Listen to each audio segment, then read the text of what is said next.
The Nocturna had made its move against Buffy and Joyce. The Nocturna escaped the cargo ship and made its way to the surface. The cargo ship crashed, but that isn't the real story. The Nocturna had discovered Buffy and Joyce. After a brutal fight in the hospital, Buffy escaped with Joyce and Dawn. They have reached home, and now they wait for their allies. Buffy is determined to defeat this demon. She knows she will. She has to. Welcome to TH Stories 80, where stories come to life. From iconic fandoms to eerie tales of ghosts, legends, and the supernatural, there's always a new world to explore.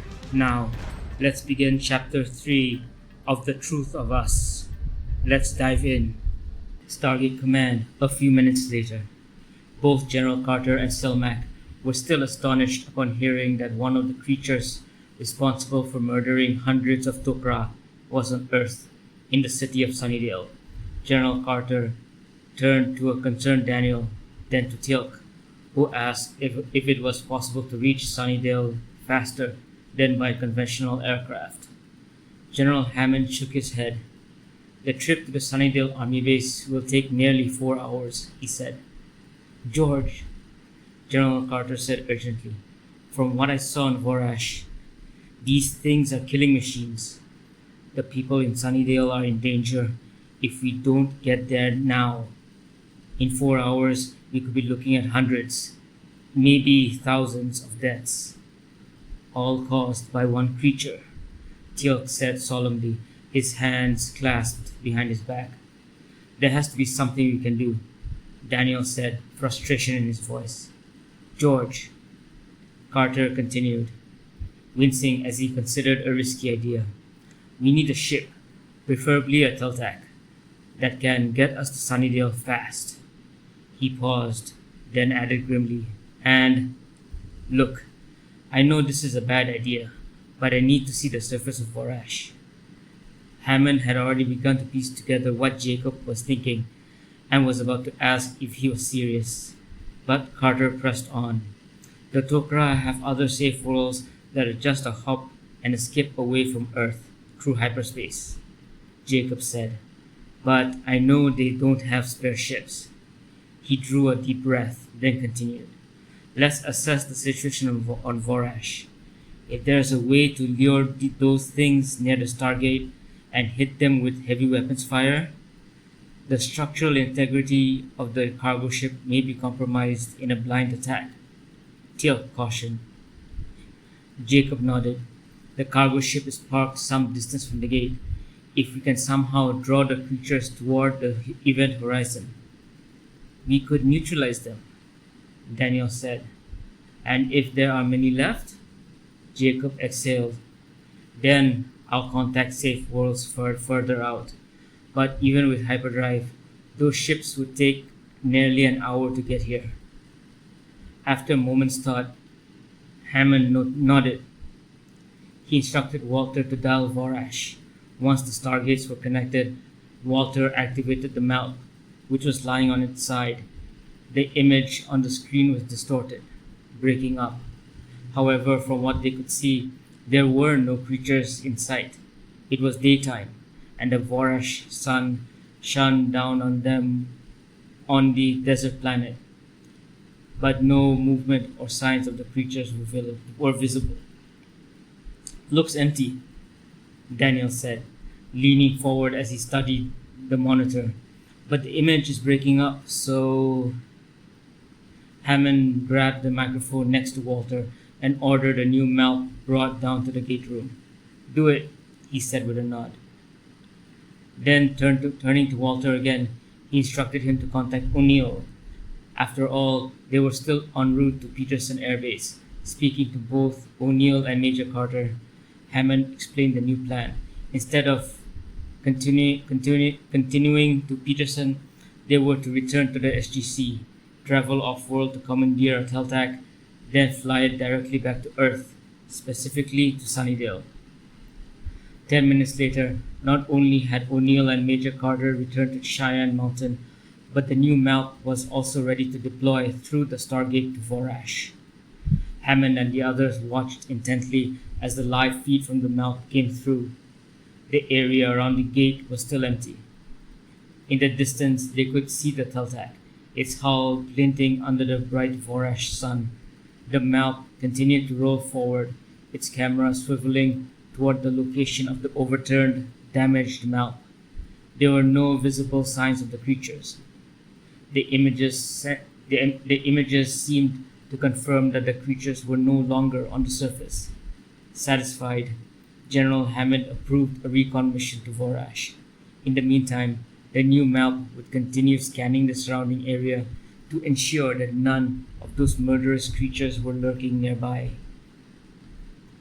The Summers residence, 30 minutes later. 20 minutes later, SG-1 and General Carter traveled to Vorash through the Stargate. Surprisingly, there were no signs of the creatures on the surface. They didn't question it. Instead, they took it as a lucky break and rushed to the Teltac. Meanwhile, Buffy was having her injuries tended to by Riley.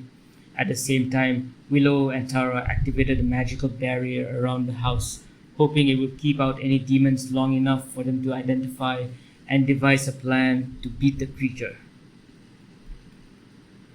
Joyce sat in the dining room, watching as Buffy winced while Riley placed a bandage on her arm. Spike stood nearby, glaring at Riley before looking away. Joyce caught what she believed to be jealousy in the vampire's expression before he scowled and strode into the living room. From where she sat, Joyce could hear Xander ask Spike what he was still doing in the house. She knew an argument was coming and didn't have the stomach for it.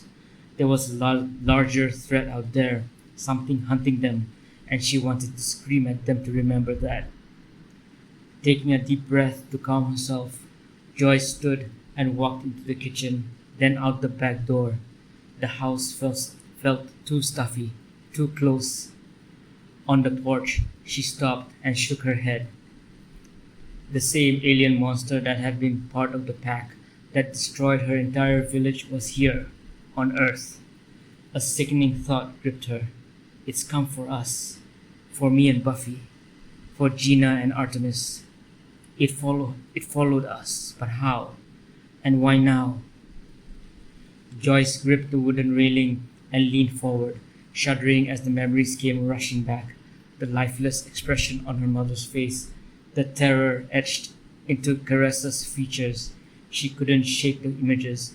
She dropped to her knees, hands clutching the railing, eyes locked onto the green grass as tears welled up.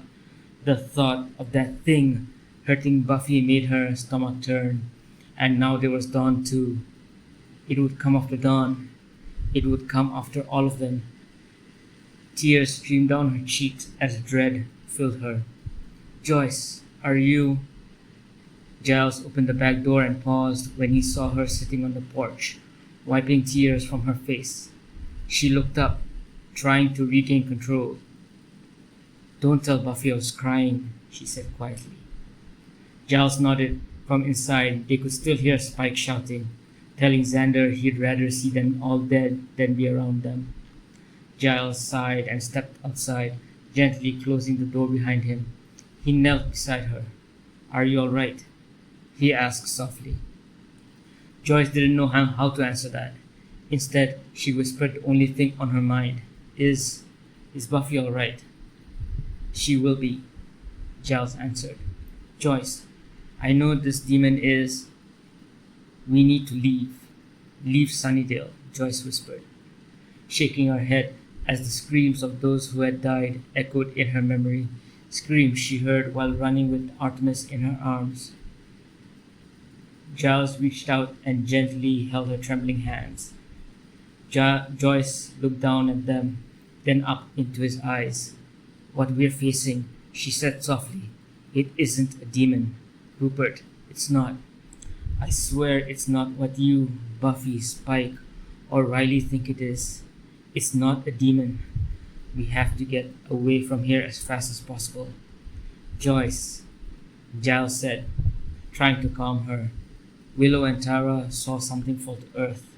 We went to investigate while you, Buffy, and Dawn were in the hospital. It was a hollow meteorite. We believe it carried a demon from outer space. It's what's called a Queller demon, and Rupert. Joyce shook her head, but Giles gently continued. We found a body in the woods near the crash site. The Queller choked the man with some kind of liquid. He was a mental patient who had recently been sent home.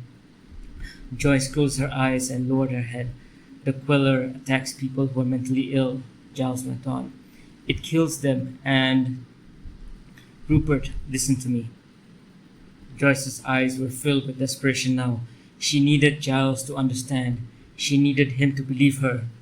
What I'm about to tell you, she said carefully, is something you can't tell Buffy. Not yet. Not until I have the courage to tell her myself. Joyce, Giles began, but she cut him off with words he never expected to hear. Buffy and I are from another planet. Giles just stared at her, his brows knitting together.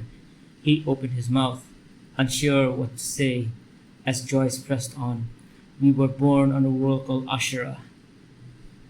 He gently placed his hands on her shoulders and spoke calmly. Joyce, the tumor in your brain may be causing you to imagine another life, something far from home. People face mortality in different ways. Buffy will take care of this demon, and we'll bring you back to the hospital tomorrow for your surgery. Then, I feel better than I ever have. Joyce interrupted, her voice firm. Listen to me, Rupert. This isn't a breakdown. I truly was born on another planet. I had a mother, a father, an older sister named Caressa. Joyce. Giles took off his glasses, his fingers pinching the bridge of his nose. I once loved a man named Linton. Joyce went on. She could see his confidence in her slipping. He and Caressa were married, and I wasn't a good sister.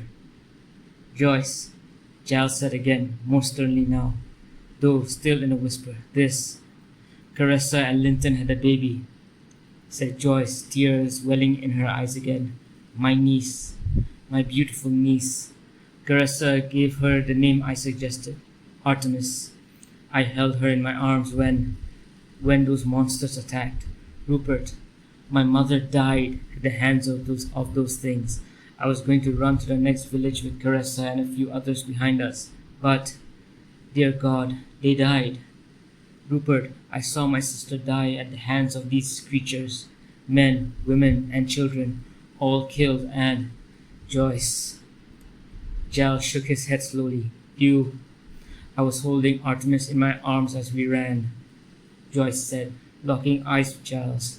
My sister died, and all I could do was run as fast as I could to the next village to warn my father and the others. I remember Artemis crying, and then I tripped. Joyce, Giles said, shaking his head again. What she was saying simply was impossible, and yet something in her eyes, the raw seriousness, the clarity, made a small part of his mind hesitate. Could there be some grain of truth in what she was saying? Still, Joyce was telling him she was from another world, that she had witnessed these same creatures slaughter everyone in her village.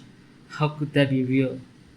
However, Giles thought, even if it is true, and I have to believe that it's not, there's nothing to explain how she came to Earth. And that very detail was what made Giles mostly doubt her story, at least until she mentioned the woman in white. She brought me to a large room. Joyce continued.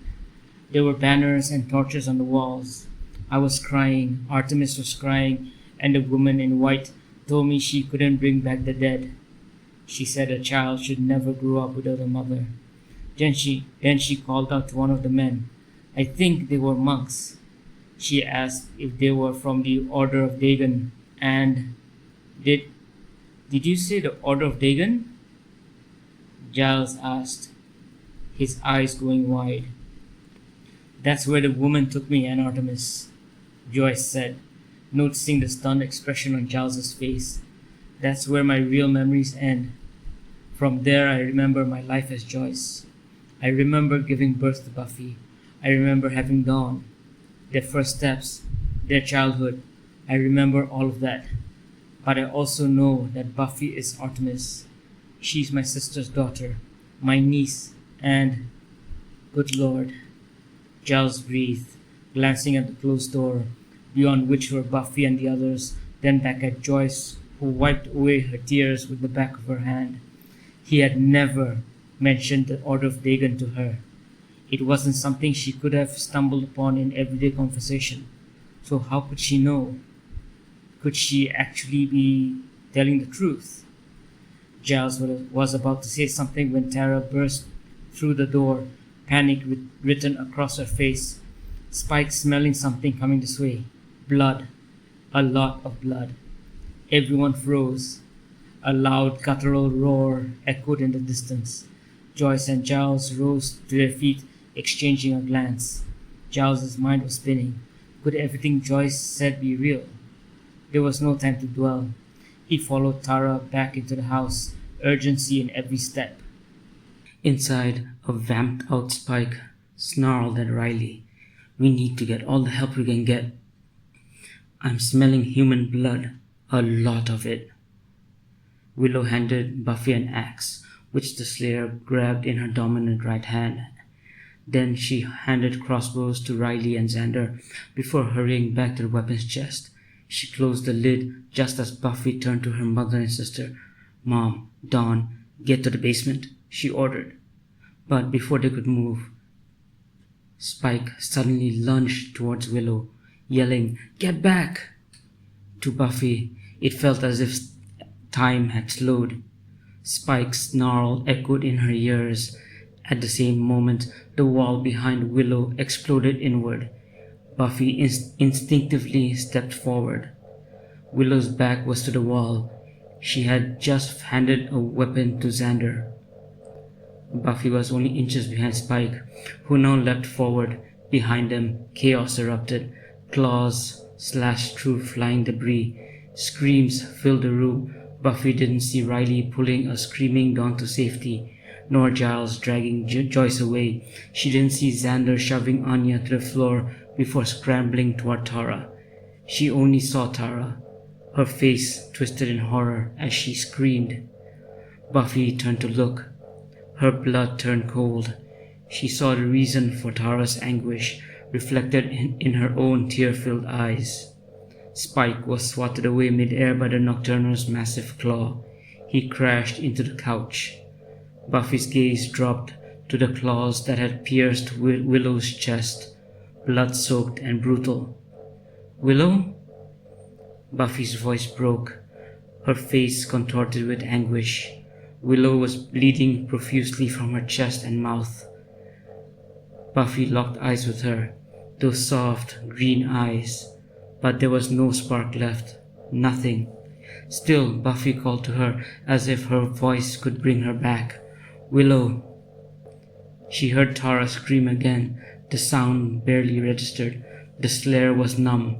Willow, her best friend, was gone. One of her worst nightmares had just come true. "Willow!" she screamed in anguish. Just moments earlier, the Nocturna had been following the scent.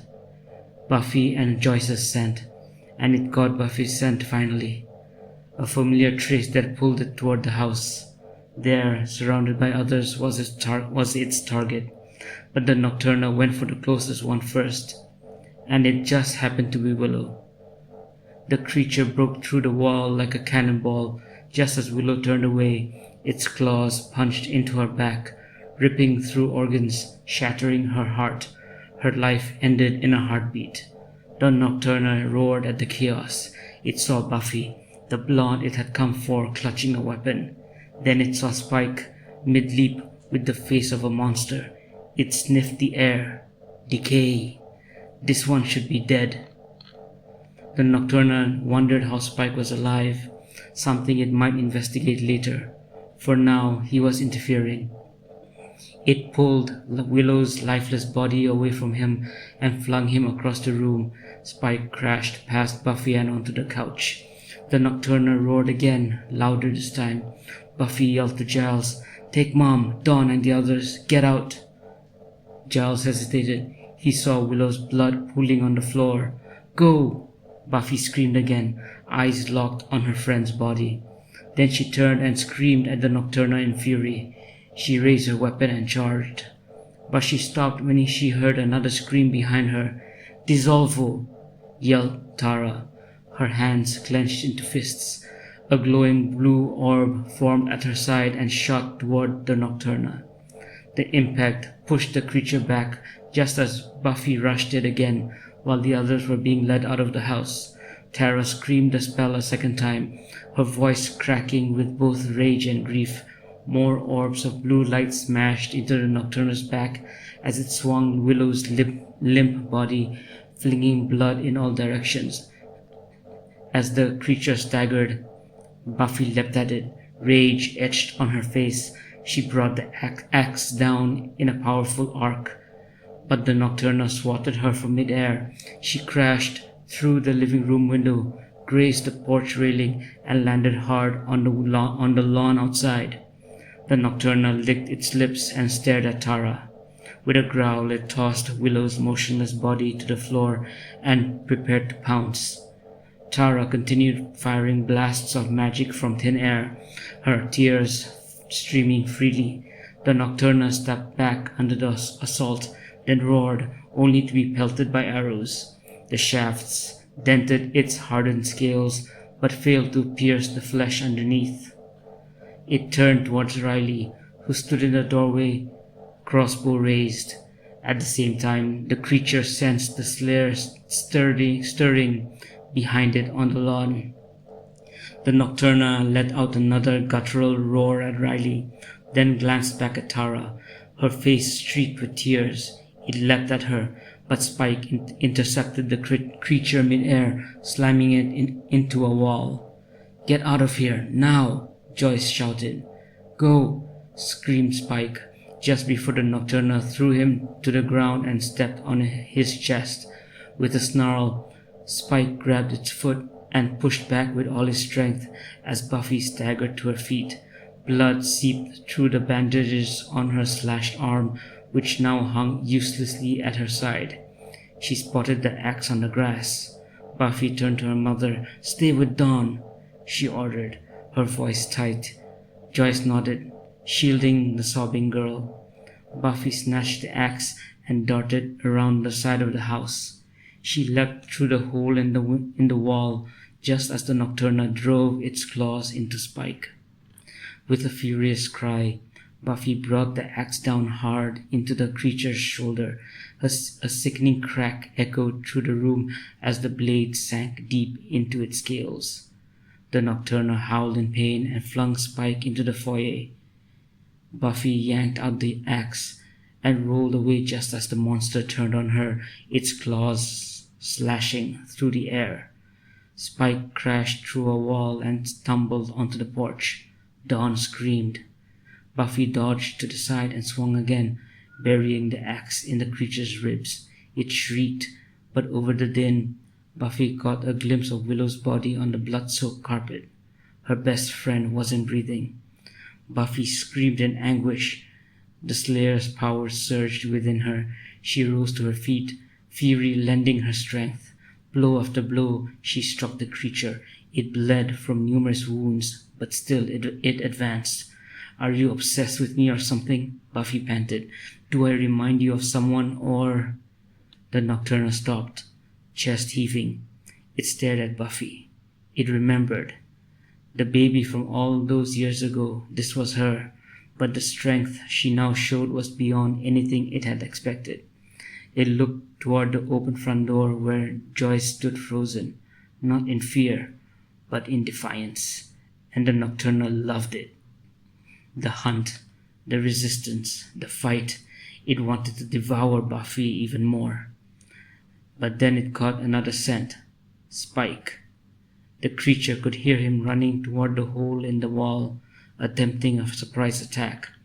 The Nocturna glanced at Buffy, who was preparing to leap, and with cruel calculation, it grabbed Willow's body and hurled it at her. "Will!" Buffy screamed, dropping the axe and diving forward to catch her best friend. The Nocturna spun as Spike leapt, and stabbed him cleanly. In a flash, it followed with a brutal swing of its claws, beheading him. To its shock, Spike turned to dust mid-air. That was unexpected, intriguing, and another reason to consume the grown-up child it had once hunted. Buffy passed Willow's body to Xander, who was crying as he carried her away. "You are not leaving here alive," Buffy growled, eyes locked on the beast. She didn't care much for Spike, but even she had to admit he'd helped them. He didn't deserve that. And Willow, her body being used as a weapon? That was unforgivable. Buffy's movements became a blur. She landed more hits, dodged more swipes. Her agility startled the Nocturna. It watched her carefully, dancing between strikes, stepping sideways and backward, trying to anticipate her, but the effort was costing it. Blood loss was taking its toll. Only its hunger kept it upright, the need to taste the Slayer's flesh, her blood, her fire. Buffy was weakening too. Her wounds bled freely. She was running on sheer adrenaline. The Nocturna lunged, claws swinging. Buffy ducked and countered, aiming for its side. But the creature feinted, then brought its other claw down in a vicious arc. Buffy twisted, but not fast enough. The claws tore into her side. She cried out in pain, dropped the axe, and clutched her hip as blood streamed through her fingers. She stumbled sideways and looked toward the doorway. Giles and Riley were rushing in. "Stop!" Buffy screamed, voice raw. "Don't come in!" That was the distraction the Nocturna was looking for as it dashed behind Buffy and pulled its arm back. Its claws were aimed at Buffy's heart, her back to the monster while she screamed at them to get out of the house. Hearing the swish from behind, Buffy rolled forward, the claws cutting through the wooden flooring under the carpet. The Nocturna looked up at Buffy, who was getting up to her feet while being pulled by Xander and Riley out the door. The creature pulled its claws out of the wood and then leapt out the broken window in the living room and landed on the lawn. It then placed a foot forward, leaned towards the group, and roared as Buffy, Riley, and Xander rushed down the stairs. One more time," said Buffy as she put her hands up while trying to keep the world from spinning. Joyce and Giles were getting into their cars, with Tara and Anya placing Willow's pale body into the back of Giles's roofless BMW. Joyce opened her car door just as the creature roared again, and then she heard the sounds of thuds. She heard Xander, Riley, and Giles release screams as she stood at her open car door. Joyce turned around to see the Nocturna leaping toward her with its claws aimed at her heart. Everything went into slow motion for Joyce. She saw Buffy was running in her direction, as was Xander and Riley behind her. Joyce saw Giles, who had been helping Tara and Anya, run toward her, and behind the creature, to its left, Joyce swore she could see the ghosts of her sister, standing with her mother staring back at her. She saw her father too, all waiting for her to join them. Joyce didn't want to scream. She closed her eyes as the Nocturna's claws got closer to her chest. Then there was another thud, and the pain of the claws going through her body never came. She opened her eyes to see, in stunned silence, her daughter having shoulder-charged the Nocturna, and the both of them on the street. She watched as an enraged Buffy backflipped out of the swinging claws of the Nocturna after she pushed herself off its body. "Buffy!" yelled Xander as he threw her the axe, which she grabbed with her right arm, the only one that she could use at that moment. Buffy rolled to the side before slamming the blade into the Nocturna's chest. It gave out a roar before grabbing Buffy's arm just as she was about to pull out the axe. The Nocturna then swung Buffy hard into the lawn, where she rolled on the ground before the Nocturna leapt towards her. Buffy had her back to the creature as she tried to get up, with blood trickling from the side of her mouth and falling onto the grass. She was dizzy from blood loss before she turned her head to see Giles and Anya pulling back Joyce and Dawn, who was screaming for her. She glanced at Tara, was in shock as she sat in the car while holding onto Willow's body, and then she saw Riley and Xander fire crossbows as the creature landed behind her with a thud.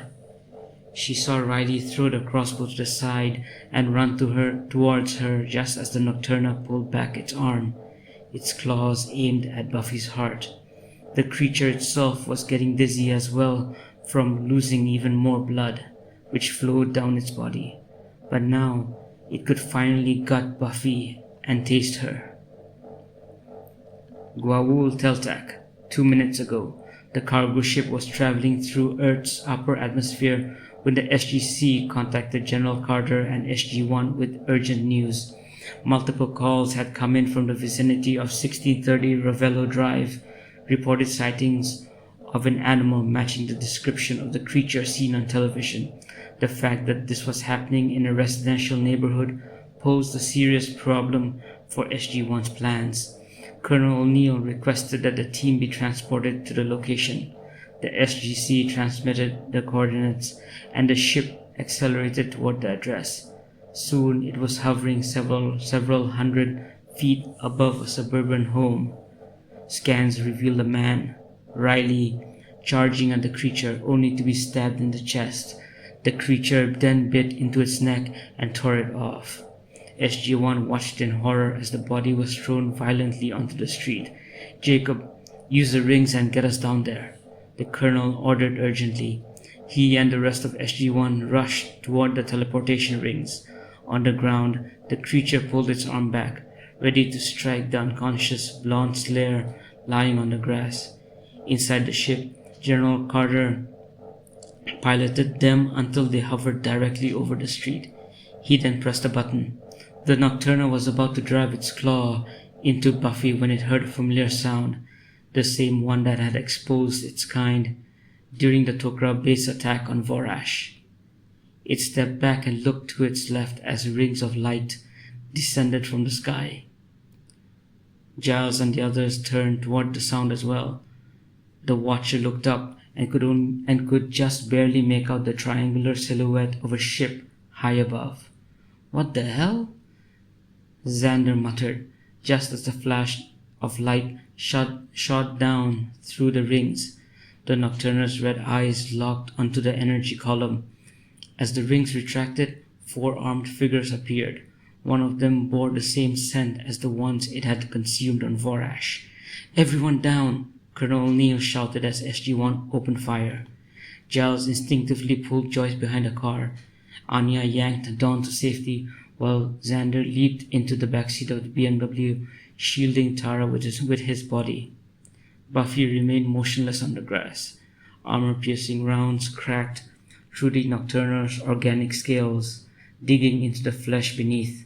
SG-1 continued firing as blood poured from its chest and abdomen, adding to the wounds Buffy had already inflicted. But the creature still stood. It stumbled sideways, then dropped to all fours, desperate to flee. Dazed, it struggled to move as the team reloaded and resumed firing. "Mag!" the colonel shouted, slamming a fresh magazine into his P90. The Nocturna roared as it tried to run again, but collapsed mid-stride. Major Carter, Daniel, and Teal'c replaced their magazines and kept firing. Only after emptying 2 full magazines each did the Nocturna finally fall, dead in the middle of the street. Now came the cleanup. "Jacob," Colonel O'Neill barked into his radio. "Contact the army base for a recovery team to secure the creature, and get in touch with local hospitals. We need medical crews here now." While he coordinated with General Carter, Major Carter and Daniel rushed to the girl lying on the grass. She wasn't moving. 2 women were already running toward her. "Hi, I'm Major Sam Carter," she said, helping Joyce and Dawn gently roll Buffy onto her back. She felt for a pulse, then radioed. "Her pulse is weak, but steady. We need to get her to a hospital," Joyce said urgently. Major Carter glanced at Teal'c, who had just checked Riley. "The man on the street is dead," he said gravely. Oh God, Riley, Dawn whispered, eyes brimming with tears. She looked down at Buffy, who was bleeding from several wounds. Sir, Major Carter shouted toward Colonel O'Neill, ETA on the ambulance? 3 minutes, he called back, running toward them. An older man was now approaching Joyce and Dawn. Nearby, Daniel knelt beside the BMW, resting a hand on the shoulder of a young woman who was cradling a red-haired girl in her arms. She was staring in shock, her eyes locked on the lifeless body. Xander sat beside her, gently caressing the redhead's cheeks. Major Carter turned back to Buffy, visually assessing her injuries. She took Joyce's hand and pressed it against a bleeding wound on Buffy's hip. Then, taking a bandage from the colonel, she tightly wrapped the deep gashes on Buffy's arm. Keep pressure on it, miss, she prompted. Joyce Summers, my daughters, Buffy and Dawn, Joyce replied shakily. Major Carter nodded. Keep up the pressure. We need to slow the bleeding until the ambulance gets here. Can't we just take your plane or whatever that is? Giles asked. He was clearly suspicious of their explanation, but recognized that this wasn't the time to press for answers. Before Colonel O'Neill could reply, he heard sirens in the distance. Turning away from Giles, he addressed Teal'c, Murray, and instructed him to redirect the ambulance so it wouldn't come too close to the creature's remains. We've got an ambulance incoming, he confirmed. Red and blue lights flickered in the distance. Major Carter gently turned to Dawn. Talk to your sister. She'll be able to hear your voice. Dawn nodded tearfully, clutching Buffy's hand and whispering her name, urging her to stay. Daniel stood on the lawn, watching Tara still cradling Willow in her arms. Xander and Anya sat close by, trying to comfort her. Daniel looked away, his gaze drifting up to the sky where a cargo ship was now speeding toward the Sunnydale Army base. General Carter would soon return with a team to recover the Nocturna's body. Minutes later, the ambulance arrived. Paramedics rushed out, immediately tending to Buffy, Willow, and Riley. SG-1 could only watch as Buffy was lifted onto a gurney. Daniel observed the paramedics attending to Willow. Their solemn expressions told him everything. She was gone. He looked around at the shocked civilians, all stunned and silent. Deep down, Daniel knew this wouldn't be the last time they encountered the Nocturna. This was only the beginning of a very long day. To be continued.